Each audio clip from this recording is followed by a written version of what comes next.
other units, other areas, like for example, sa mga iba-ibang regions. So, in comparison at the same time, ma-adapt natin yung mga implement nila. For sure, there will be a much stricter implementation. Kukuhanin natin yung mga best practices. At ngayon, give us the chance to talk to the personnel in order for us to determine ano pa yung ibang kulang, ano yung mga dapat baguhin, at ano pa yung mga dapat na i-adapt at the same time yung mga for the purpose of improvement. So please give us time. You will see naman, I will assure you will see more actions. So give us time to discuss matters with our personnel. Thank you. Doon pala sa tanong ninyo kanina kung ano yung ating pinakaunang gagawin, we have existing executive orders na sa ngayon ay medyo alanganin ng implementation. So definitely, this is already a marching order from the city mayor na inaasahan natin under the leadership of Colonel Estaris. Yung ating no inspection, no entry policy, magagawa na. Yung mga proliferation ng illegal terminals, mawawala na. And of course, yung smuggling ng illegal cigarettes sa Cotabato City, finally ay matigil na. So yan yung tatlo sa mga priorities na kailangan tutukan ng ating panibagong leadership sa CTPNP. Mayor, magkakaroon ba, Colonel, ng mga balasahan, changes sa mga station commanders? Again, siguro makapag-comment ako yan after we discuss matters with them. Mayor, may katanungan po. Ano po yung intervention natin hanggang ngayon? Patuloy pa rin yung mga kababayan natin dito na naninigarilyo sa publiko kahit saan. Hindi pa rin po nasasawata ito. Well, we have been doing our best. Our public safety officer is here. Marami naman tayong nahuli, marami tayong nasita. Pero sadyang may mga matitigas ang ulo.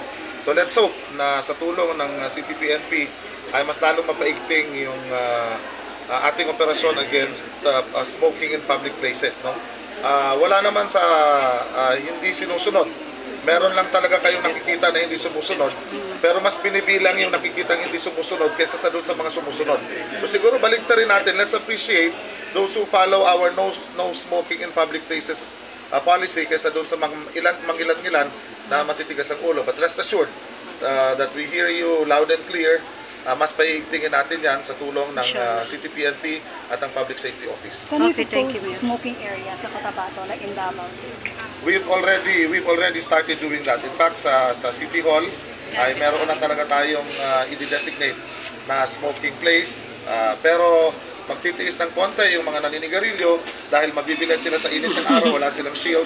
Ang importante, kung gusto nilang manigarilyo, doon lang sila pwedeng manigarilyo. Yung vape. Mayor, dagdag lamang po, klaruhin lang namin. May mga kumakalat po kasi... Taken the first step. No?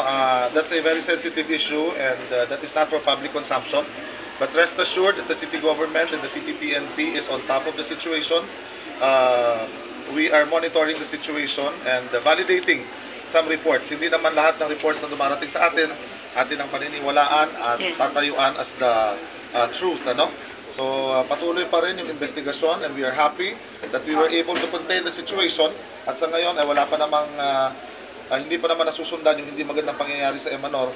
Let's just cross our fingers na sana hindi na ito masundan and eventually we will be able to solve the problem, but we need the cooperation of everybody. No, it cannot be one-sided only. We need to talk to the other parties also that are being identified to be part of the situation in Emanor.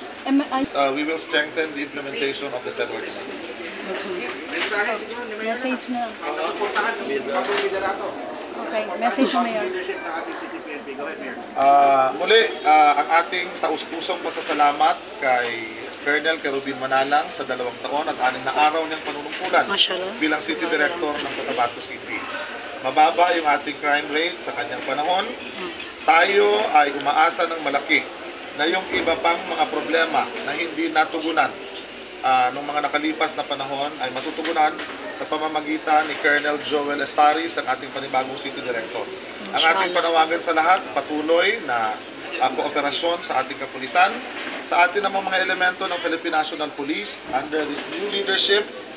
I hope that there will be a no-nonsense implementation of our peace and order programs in Cotabato City. Napakalaki ng aking pag-asa na sa leadership ni Colonel Joel Estaris ay ang mga problemang matagal nang nagpapasakit ng ating ulo ay finally matutuldukan. That's all. Ano man ang interpretation ninyo doon, basta sinasabi ko, we have a very tall order for our new city director, and I know in the many times that we have spoken that he will walk his talk. Maraming po salamat.